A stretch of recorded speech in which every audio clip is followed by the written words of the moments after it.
my.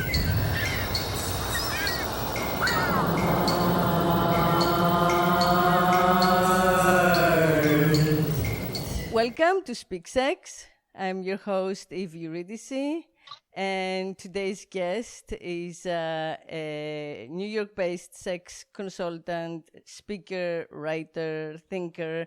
Her name is Zhana Vrangalova, also known as Dr. Zhana. Welcome to the show and the podcast, Zhana. Thank you so much for having me. It's great to be here. Yeah. So Zhana has a PhD from Cornell University in Developmental Psychology, and she teaches human sexuality courses both at NYU and also in a series that everyone can join. It's global, and it's called the Uncensored Conversation. And she's also teaching an online course. We'll talk about all of that, which she calls Open Smarter, to help us make smarter decisions about sexuality, right? We're going to talk about everything from the state of, sex right now in the world, the state of kink, and also the confusion so many of us have with like cancel culture and how, the right way to say sex things, and also the power and the importance of working in this field, which, is what I'm really impressed with. And we were just talking about it right before the show. How unusual it still is for those of us who go to academia and get advanced degrees to focus on sexuality instead of, a number of more acceptable, right, traditional degrees, and how few schools actually give you that option. Yes, I was always drawn to understanding humans and how we operate. And the most fascinating facet of humans that I could ever think of was sexuality and relationships. And sexuality was a very big part of my own personal development in life. I was a highly, highly sexual kid for as long as I can remember. Some of my earliest memories are of me masturbating, when I was like 4, and that continued throughout my early childhood and then teenage years. And I was always interested, curious about things that were not quite the norm. And where I grew up in Macedonia. It's a small country in Southeast Europe, fairly traditional in attitudes and patriarchal and very double standardy. Women can't really do many things that men are allowed to do, and a lot of slut shaming and so on. But despite that, I was just really curious about things that I wasn't supposed to be curious about. I wanted sex with multiple partners and wanted casual sex, and was interested in kink. I was attracted to all genders. I had non-heterosexual type relationships, and monogamy never made sense to me. I was very much from the beginning kind of like, why do we need to be monogamous? Like, I didn't quite get it. So I was just like naturally predisposed to be a bit of a sexual rebel. And doing that and being that in the context of a fairly traditional culture obviously made that a very salient part of who I was and how I navigated the world. And it made me super curious and super interested in figuring out, how do people like me, people who are kind of on that highly adventurous, highly sexual end of the spectrum, because everything's a spectrum, right? And some of us happen to be all the way on the high end of that spectrum. How do we navigate life? How do we navigate sex, love, and relationships in a way that is authentic to who we are, so we get to do these things that we're curious about, but at the same time maintain mental health, physical health, social health, belonging, community, connection? How do we love and be loved and not just have sex? And so, yeah, that kind of is what drove my specific interest in studying sexuality. I did did my undergrad in Macedonia in psychology, just general psychology. But during that time, I was already starting to do some research projects that were on the topic of sexuality, specifically on sexual orientation. And when time came to do my PhD, I was like, well, this has to be the thing that's going to keep my interest for the rest of my life, because it's so fascinating. It's so interesting. I'm never going to run out of things to study and topics to discuss. That's right. I can tell you that's so true. Having spent a career in this, I do have a personal question. So just a footnote. You don't have an accent. I don't have much of an accent. I have a little bit. It comes out every now and then in certain words. I don't know why or how that happened. Extraordinary. So both your parents are Macedonian. They're not native English speakers. Yeah. They're both Macedonian or from that region. I grew up there. I lived there until I was 24, and that's when I moved. Is that Skopje or in Skopje? Right. In the capital. I was born and raised in the capital. And my I'm Greek, so we are neighbors. Oh, you're Greek. And nice. And we probably have Alexander, as a common, conqueror that we claim. As a common, ancestor in a way. It's a common patriarchal, patriarchal colonizer that we, jointly claim. Yes, exactly. We're not going to get into politics. No. Exactly. Not at all interested in, being credited, any of that. I don't particularly care. So that's kind of my origin. What did your parents do? I was asking you before. My dad was a professor at the university in Skopje. He was an electrical engineer and professor of electrical engineering. So I kind of grew up exposed very much to the professor life. So I always kind of knew I was going to do a PhD. I always wanted to be a professor because it seemed like a pretty good life. Like, you have a lot of freedom in terms of what you want to study, what you want to teach. You don't really have a boss. Like, you do have people above you, like the dean or whatever, but you don't really have a boss. And that fits my personality. I'm someone who doesn't particularly, I like to be able to kind of create my own curriculum, my own structure, And also, as an engineer, it probably made you more curious about the technology of things. So, including the technology of sex now, right? Sure. How it's done. He definitely tried to instill in me this love of science more broadly, and he really kind of taught me all these different things: math and science and physics and chemistry and biology, and I loved all of those. And he was actually a little disappointed when I decided to go into psychology and not in some of the harder sciences. Right. It is what it is. I decided that I wanted to be surrounded by and working with, engaging with humans, rather than being in a lab and kind of, being in a more inanimate kind of environment for my work. And we need more like you. We have plenty of people who take the the higher pay, and they go into coding, the labs of all kinds, and that's all needed, as we found out, with the pandemic. But at the systemic social level, the kind of change we need, so we can evolve socially, we really need, scientific kind of minds to work on the human level, I agree. Yeah.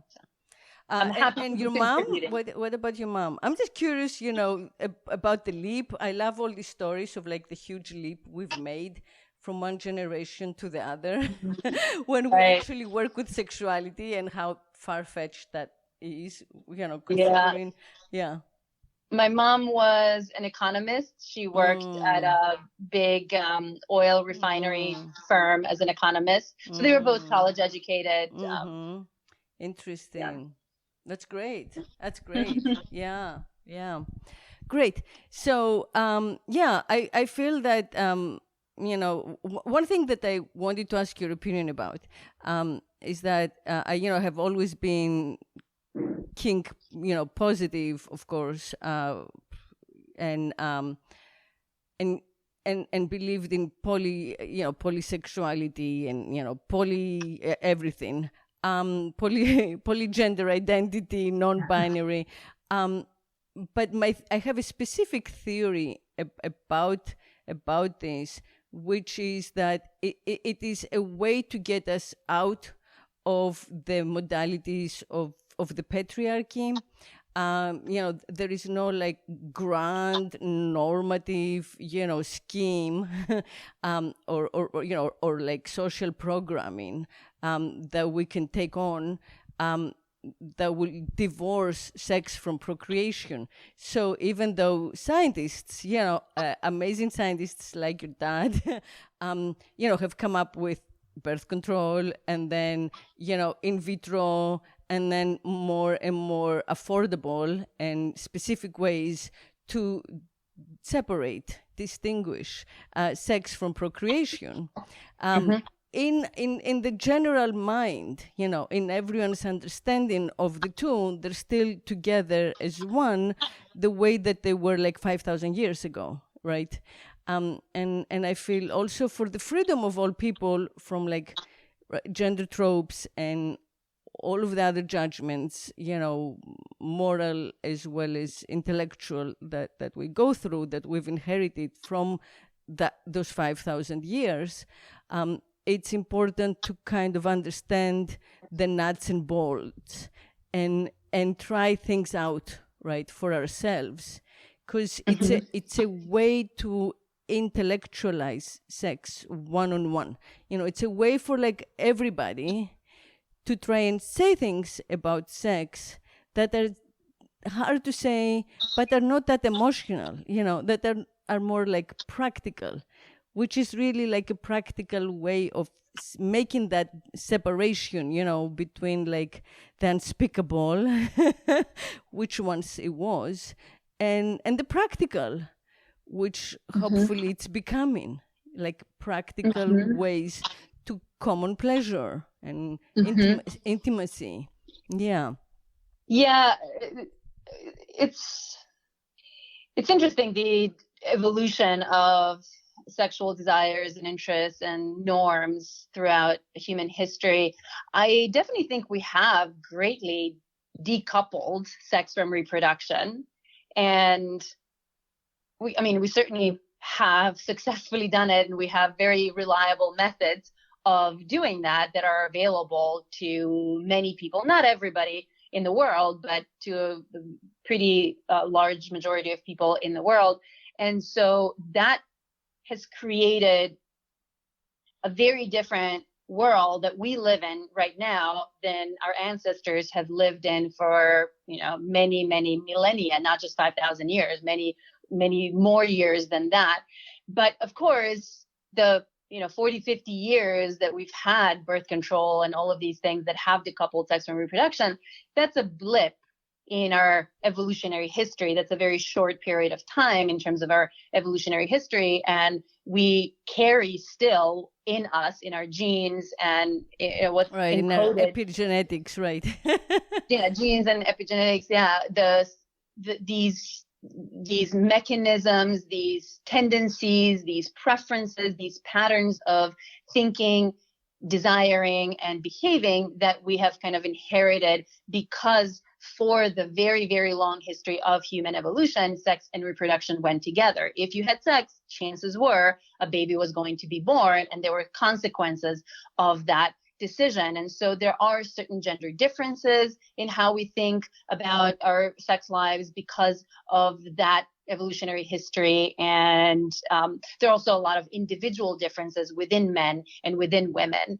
And luckily, right, we live now in a world where those things are separate and we can pull them apart and focus on one versus the other, and not having those consequences of sex, the reproductive consequences of sex being always tied to it. That frees us from a lot of those kind of old patterns.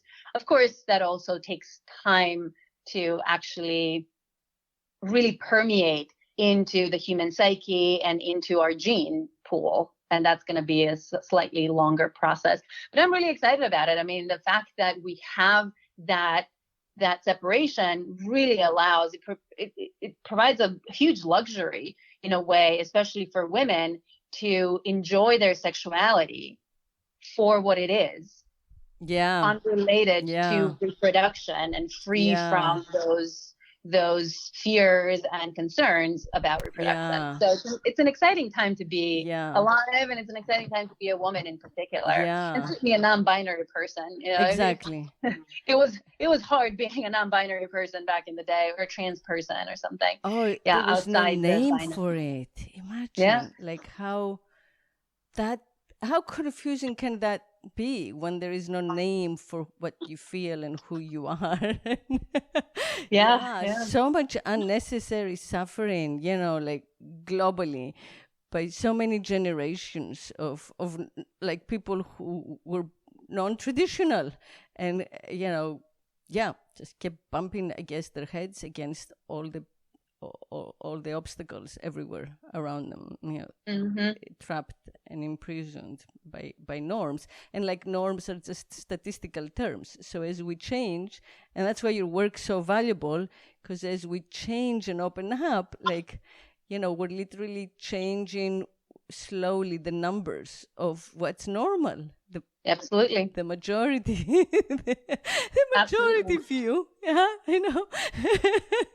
I'm very excited about that. Yeah. Me too. I am in awe of it. So tell me a little bit about your global conversation, Uncensored. You know, I mean, I would like to join and hear it myself. But what are people talking about the most? What are they looking for the most? What are they having most difficulty with? What do you have to report from the ground, from the global conversation? So Uncensored is a pretty unique format for conversations. So you should definitely come and check it out. It's a 2-hour conversation based on Zoom. So people can come in from anywhere in the world, and people do come in from everywhere in the world. We have people from Europe, from Australia, from South Africa, from South America. And so it's a pretty mixed crowd. And each time we talk about a particular topic that, you know, we choose ahead of time, and that I start the conversation on my Instagram account and then kind of take that into this more dynamic face-to-face, in a way, conversation. And it's not really a talk. It's not me talking or presenting stuff. I will share some science and data here and there, but it really is a group conversation where the people who come in, they share their experiences, they share their thoughts on those topics, and it's a very communal, kind of community-based experience that people find extremely beneficial to their lives. They learn things about themselves, they learn things about other people, they get a chance to kind of expand their horizons because they're sitting in the same room as people who have very different experiences from them, very different backgrounds. They often feel like they've worked through some shame and guilt and other forms of emotional pain that they might have experienced around sexuality. They feel a sense of belonging and community because they feel like, oh, there are other people like me out there in the world. Because very often what I see is people just feeling so isolated in their desires and behaviors, and especially the people who are, again, a little higher on that novelty spectrum, sexual excitement, sexual sex drive, sexual adventurousness spectrum. We're very often ostracized. We're often told that's not normal, that's not okay, you have daddy issues, or, you know, something happened to you in the past that is making you feel that way. And so to be in the room with a lot of other people who are like, oh no, that's perfectly normal, you just happen to be on the high end of the spectrum, no big deal. Here are some tools for how you can live that life in a way that's pleasurable and safe and responsible and ethical to the other people involved. Yeah. So that is kind of the mission and vision of Uncensored, to bring these conversations in an open and honest way without censorship, kind of beyond cancel culture. We try to understand each other, even if we come from very different backgrounds and have very different lived experiences and perspectives on certain things. I think it's really important to be able to sit in the same room and have some of those discussions and try to understand, why am I this way and why is someone that way? And then how do we find a set of rules or guidelines or whatever you want to call it, so that we can coexist in the world with, the people who are higher on the risk-taking and adventure side of things, and the people who are lower and who don't want to have the level of, risk-taking, if you will, that some of us want to have. So how do we coexist? And it's been a fascinating experience. I've been doing it since December of 2020. So it's going to be 5-6 months at this point. We've had lots of conversations on lots of different topics on casual sex, non-monogamy, kink, masturbation is the next one, orgasms, consent, objectification, sex work, porn. So lots of different topics that we've discussed. And it's a fascinating conversation. Come join. Yeah, I'm sure it is. And I think you, for your own work and your study, will learn a lot from it. And what I love about it is, again, how it, helps us evolve, because it breaks down our particular cultural taboos. So like your taboos in your culture may be very different from my taboos in my culture. And if I give you permission, because in my culture that's okay, you can give me permission, because in your culture what I'm doing that is so like shamed in my neighborhood, in my family, in my religion, in yours it's fine. So Yep. we get to compare we get to compare, like, basically our standards. And hopefully we realize, wait, it's all like so arbitrary, like you could just like change it, and right, it's just up to us, really. Yeah, I think one of the really impactful aspects of Uncensored is that we have people from all over the world, and those cross-cultural differences really come to the surface. I mean, we have people, women from Iran and someone from Saudi Arabia, and then have the Europeans, the Danes and the Dutch and the Germans and the Brits, and then the Americans, the Australians and the South Americans. So very, very different kinds of social norms around sexuality. And just being in the same room with that, you're like, wow, okay, I see, how and why things are the way they are over there. And it helps us. I think what's going on right now in America with some of the conversations around sexuality that we've been having around Me Too and like gender and sexual orientation, those kinds of things, it's a very culturally myopic, very culturally narrow view in terms of how things are. I think Americans very often don't really know how things work in the rest of the world, and think that what's happening here is the only right thing and the only way to do things, and that it's happening in the whole world, and that's everybody in the whole world wants certain things. And I think it's very important to understand that people are at very different points of all of these, phenomena. And stepping outside a little bit of our own bubble is hugely valuable. Right. Yeah. Yeah, I think so too. Yeah. So it's a great initiative.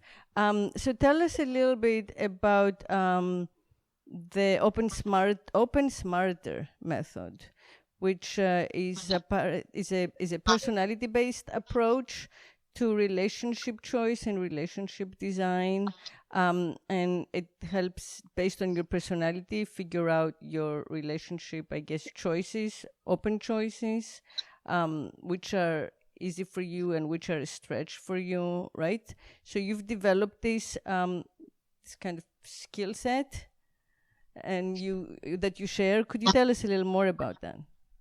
Sure. So that's my online course called Open Smarter, which is basically, as you said, a personality-based approach to relationship design, because we all have our own unique personality that is relevant to how we're going to go about doing our sex and relationships, what kinds of things we're going to want, what kinds of things we don't really want, what kinds of things we might be good at, what kinds of things we might not be so good at.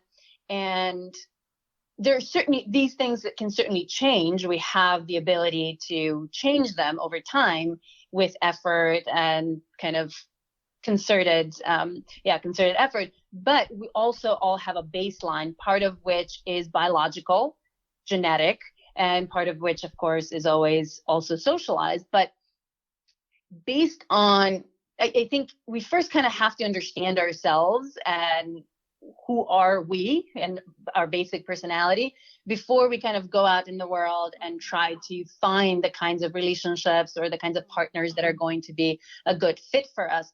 I think one of the most important choices that we make about our relationships is, are they going to be completely monogamous, or are they going to be some form of open? Are they going to be completely open and, poly and this and that? And this is something that a lot of people just don't even think about, because we have monogamy as the default decision that everyone just kind of accepts without even thinking, without talking about it, without really thinking it through. But then we get stuck in relationships that are not a good fit for us. For a lot of people, complete lifelong monogamy is not the way to go. Sorry, I'm like, For some- what? For what? Yeah, for some it is. For many Oh, people it is, but for many people it isn't. And lifelong, no less. At least like for the duration of the relationship, maybe well, more practical. yeah. Yeah, certainly. And a lot of people do that. In fact, most people these days in the US certainly will have serial monogamy as their kind of relationship style.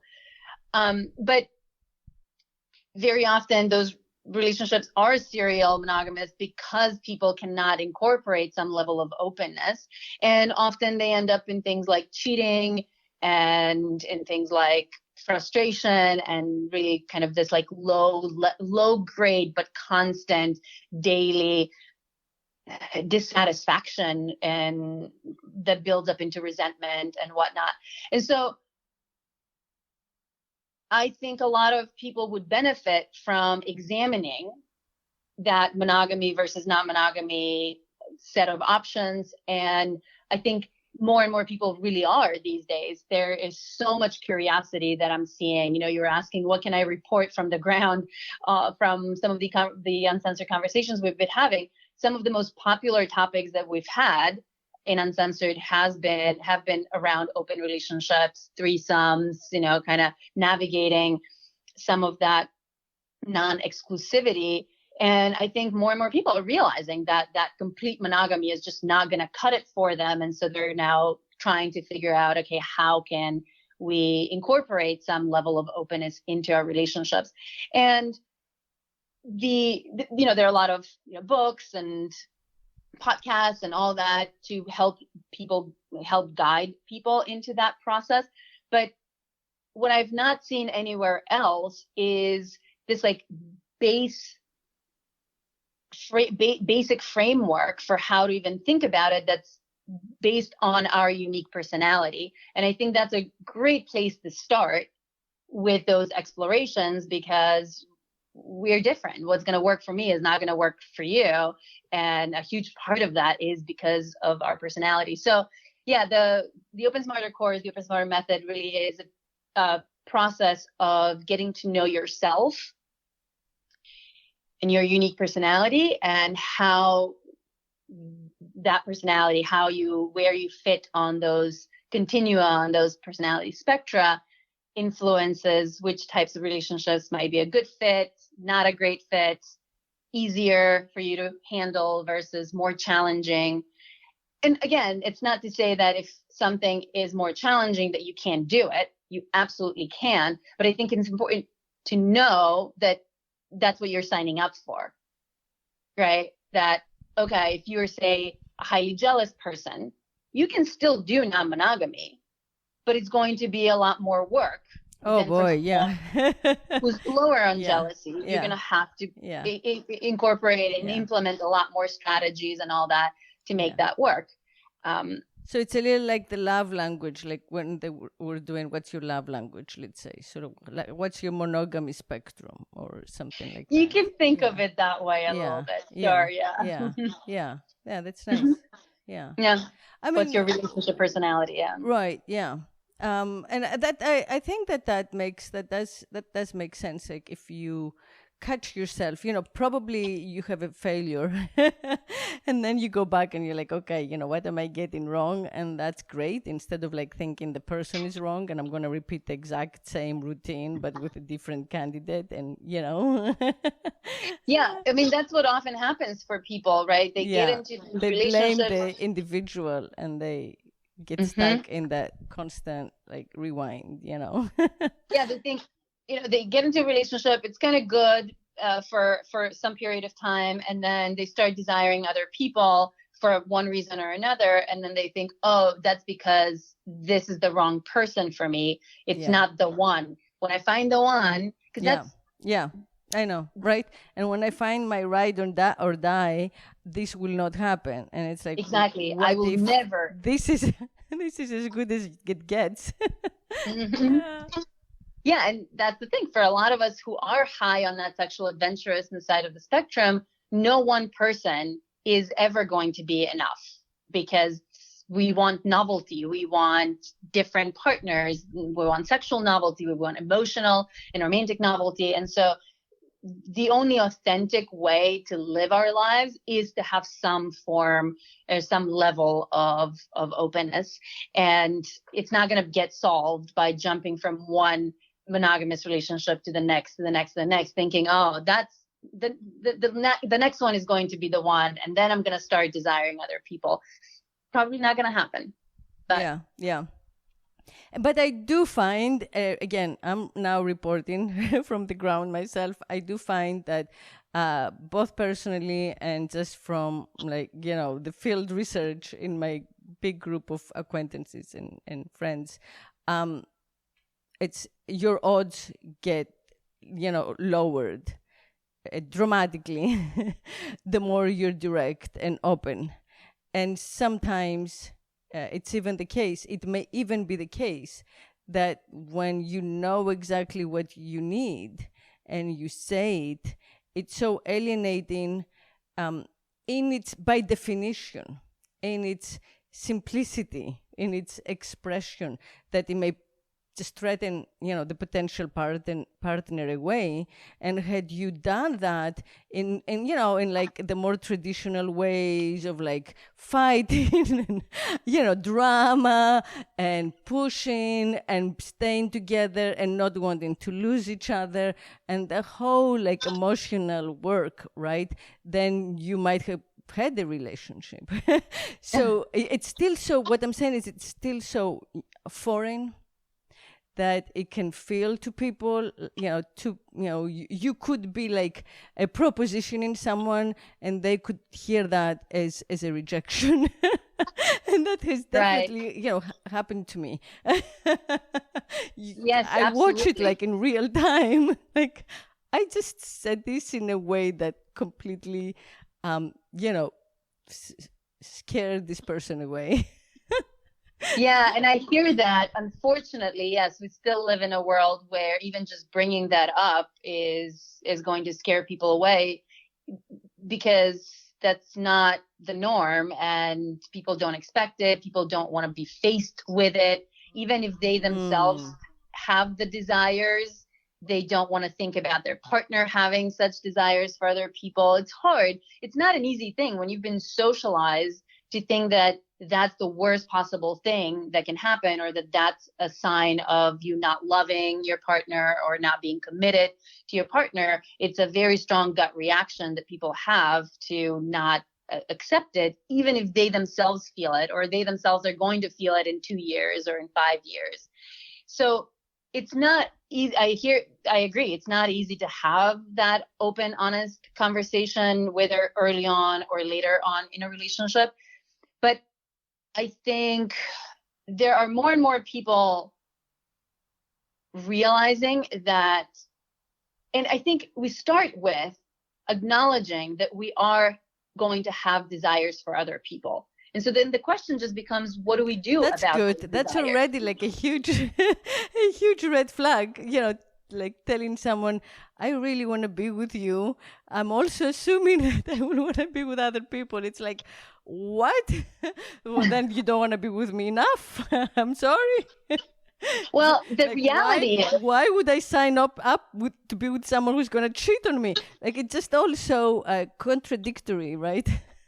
yeah, I mean, but the reality is 90+% of people in relationships report having desires and fantasies for other people. Thank you. So it's literally every single one of us. It's just that some of us admit it and are trying to deal with it in an honest way, in a transparent way, and the rest of us are trying to pretend that that doesn't exist. And so I think the more and more we come into this new world, new sexual world where consent is a big thing, right? We are much more cognizant of sexual consent. Well, what we're talking about here is relationship consent. Yeah. Right? That we have these desires. What are we going to do about them? Yeah. The typical thing is to either suppress those desires, or cheat. Yeah. And 30, 40, 50% of people will have cheated on a partner.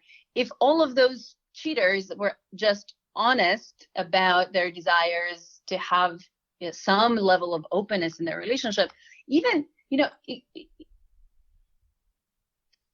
doesn't even have to be very explicitly negotiated. I think for a lot of people who don't want to deal with the discomfort that comes with acknowledging the fact that your partner might have other desires, I think if we just shifted our expectation that from my partner's never going to want anything with anyone else to my partner's probably going to want to have something with someone else, just like I'm going to probably want to have something with someone else. Yeah. And if I don't want to deal with being faced with that reality, let's just not talk about it. But the assumption is there. The assumption needs to switch, because for the vast majority of humans on the planet, they are going to want other people, and many of them are going to act on those desires. And so you have two options when you come into it. Either you pretend that that's not the case, you lie to yourself and lie to your partner that that's not the case, that that's not going to happen to you and your partner, which is just not true. It's going to happen to both you and your partner, at least the desire part. And you can either pretend that it's not there and hope that you can suppress your desires, that your partner can suppress their desires, and no one's going to cheat.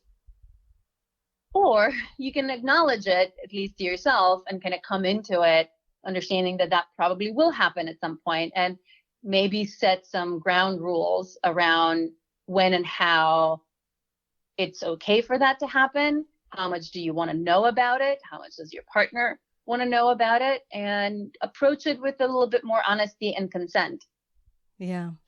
I mean, to me that makes a lot of sense, but I have to confess that when I try to practice it, at least in my life, as much as I find it comforting, and I find it reassuring, particularly because if we have this conversation early, when we are 100% into each other, then we can have this conversation without the assumption that there is already someone else, at that very second.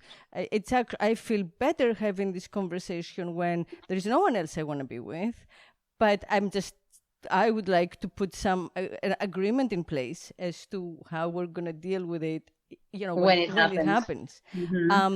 And yet it's something that I find, very, it's received pretty much like an admission of guilt. It's received as if I'm already confessing that, there's someone else, and I want permission. And it's not at all, and also like the negotiation, a negotiation means that there is no agreement in place until we have gone through these conversations and come up with what would work for just us, for for who you are and who I am at this moment in our journey when we meeting each other and we want to be with each other. But I'm saying that, I love this idea of shifting our assumption. If we could, kind of like have a mass cultural shift of the assumption we begin with, as you say, right? Open with. To assume that we will desire other people, and that's not personal. It's just kind of existential. It's how we are. Then maybe there will be an easier way to say all that stuff without the implications, the psychological kind of like burden of it all, and I mean, you studied psychology. I do feel that, Freud and all these patriarchs did not do us much good, in the long run with the, their kind of like simplistic, nuclear family based explanation of our psyches. Yeah. So yeah, that's why we're now slowly moving the needle. And there are parts of the world, the French are kind of notorious, right, for having, I think, that assumption. For them, the assumption is probably we're going to have affairs, and that's okay. We don't have to talk about it. Like they exist very much in a kind of a don't ask, don't tell assumption going in. And I'm seeing more and more people operating on that assumption. The Italians too, for sure. The French are unique because the women think that way as well as the men, because the reality is across the world,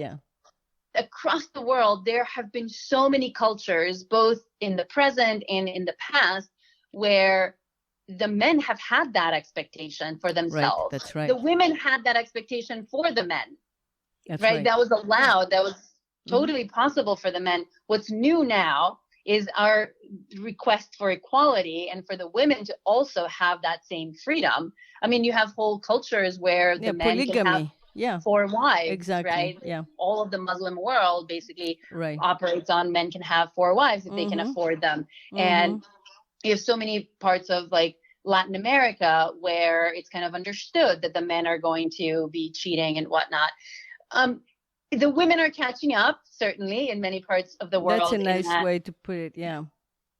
Yeah, and the more we put value on equality, the more that's going to be happening in other areas, the more that's going to be happening in this area as well. And so I am seeing it more and more. I've been talking to a lot of women who are now coming into relationships saying, I just spoke to someone a few weeks ago who said, look, if we're not going to have a conversation about monogamy, when I get together with someone and we don't have a conversation about monogamy, I don't know what I don't know what his expectation is.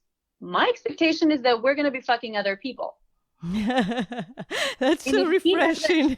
Yeah, that's my expectation. I will probably hook up with someone else at some point. I expect that he will also probably hook up with someone else at some point. And if he doesn't bring it up, she says, I personally don't need to talk about it. I'm happy with kind of having that be a don't tell policy. Yeah. But if he wants to bring it up, then we can have a conversation. But if we don't have a conversation, why is the default expectation that means we're monogamous?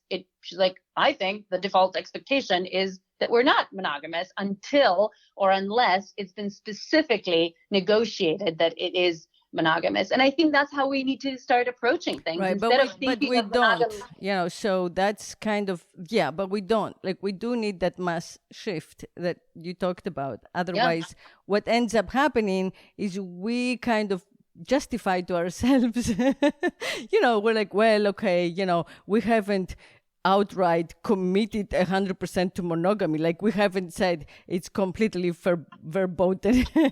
So the assumption is we're not, and then of course you're interested in someone else and you tell the person that you met someone else you really like too, and they're like, what? We're not monogamous? Are you what?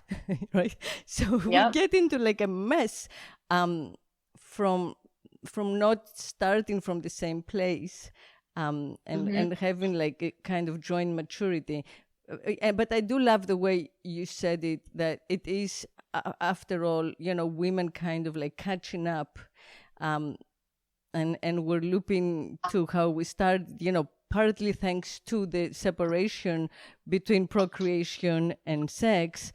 Women now are like catching up to the perks that many men, at least men of means, have had in most cultures. Yep, absolutely. And so, a huge part of the shift really that needs to happen is, well, on one hand, women coming into their own and saying, I want this, I want multiple partners, I don't want monogamy, and kind of embracing that. But also in order for women to be able to embrace that, they need the men that they are attracted to, the men that they want to marry and date and all of those things. The men also have to accept it. The men also have to say, okay, I'm fair and square. I'm going to deal with all of the cultural and biological underpinnings of that feeling of possessiveness, like, this is my woman, nobody else can, have sex with my woman, kind of thing. And that's not easy to overcome either, especially when you've had the monopoly on non-monogamy for so many millennia. And then all of a sudden the women are saying, no, I want another penis as well. And kind of get over there's going to be another penis in my wife's or girlfriend's body. And so that's a big, I think, obstacle that collectively we all need to overcome to, support our men into overcoming that, what's traditionally thought of as like a blow to their masculinity, and help them, get to a place where they can absorb that, just like we can absorb them being with other women in the heterosexual world, at least. Yeah, that's right. Yeah. And they do need like they do need help and support, because for so many of them, like, their sense of masculinity is defined by possessing people of of different procreative gender, basically. That's how we've been that's how we've been socialized. And a lot of people fault individual men for that. I have a hard time doing that.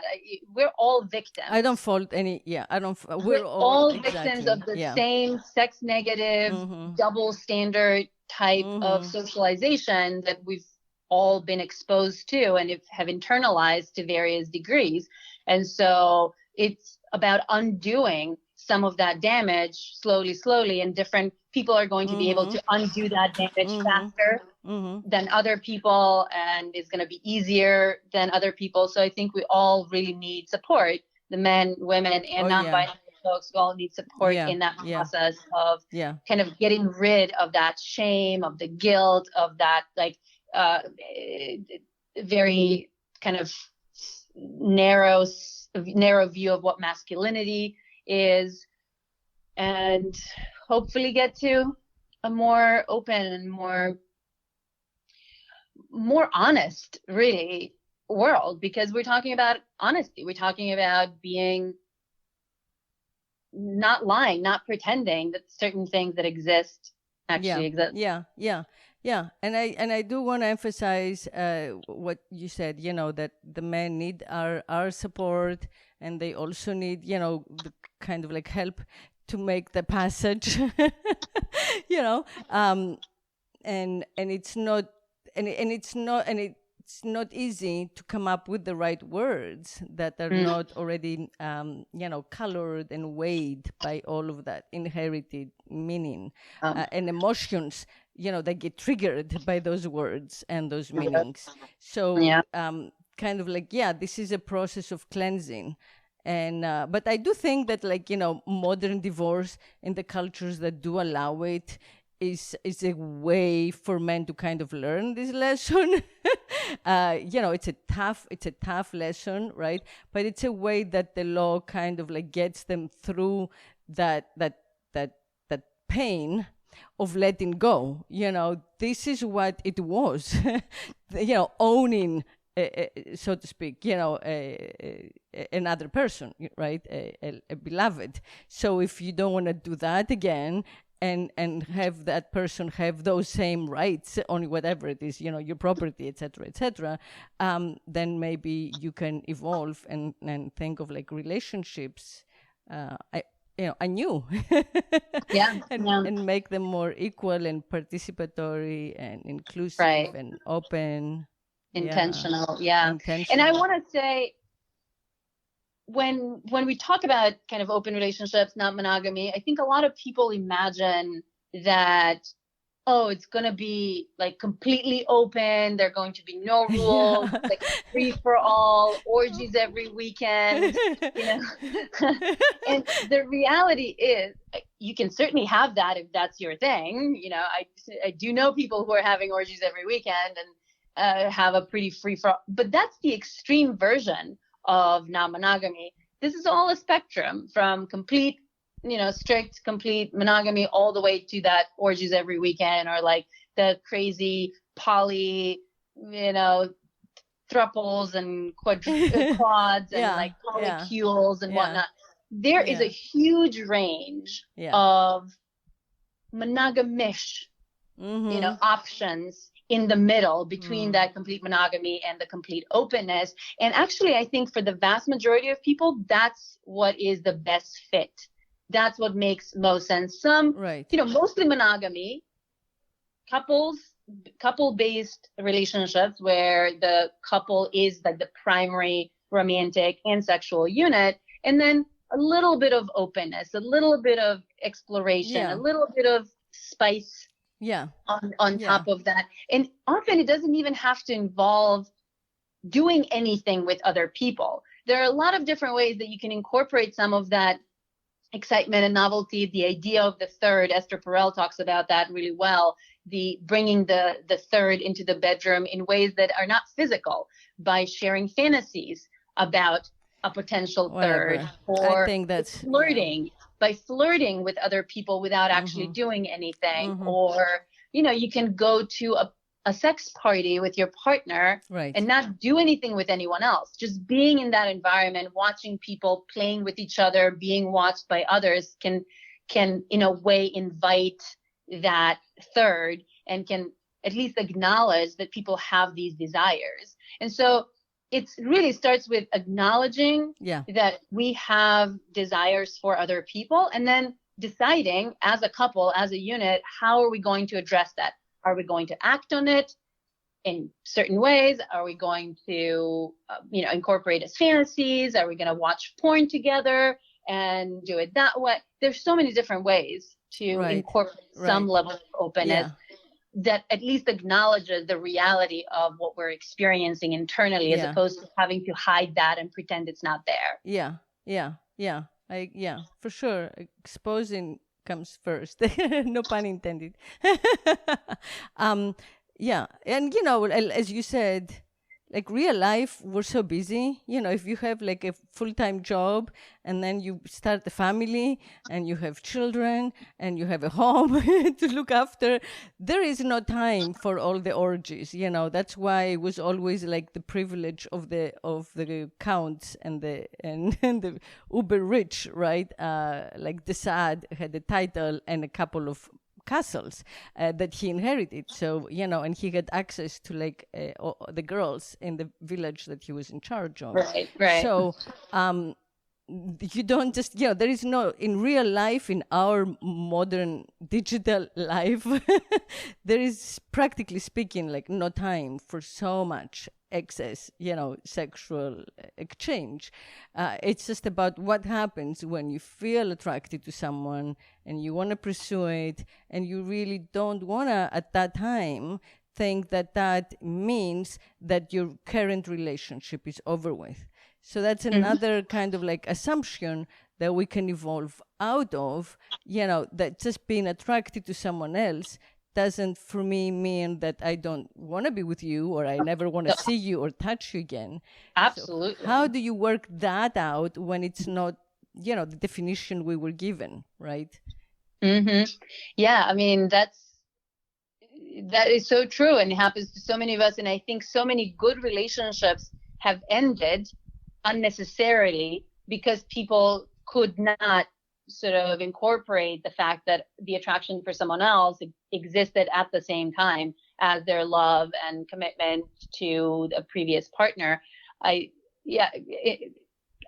think we would see a lot fewer breakups and divorces if people were able to have some of that freedom. If this is a good relationship, things are compatible, you have a good life together, there's a lot of overlap between your life, their life, and there's love and care and commitment and all of that. It's a pity for that relationship to end just because there's some like new sexual excitement or interest. And yeah, I think a lot more relationships would be saved if people could just accept that and absorb that into some form of openness. Yeah, exactly. Yeah. Well, that's wonderful. So yeah, open smarter. That's one way. And uncensored. Thank you so much for your time, Dr. Zhana. And I love the conversation. I hope we have more. I hope we get an opportunity to talk again. Yeah, this is great. And everyone out there, thank you for listening. Thank you for joining us. And until next week, keep speaking sex.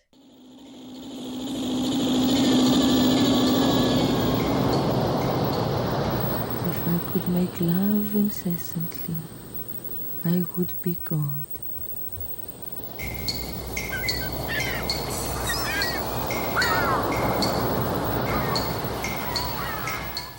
My name is Eurydice Eve, and I'm a writer and artist best known for writing for Scribner and Spin, and these are my conversations with leaders in diverse human communities.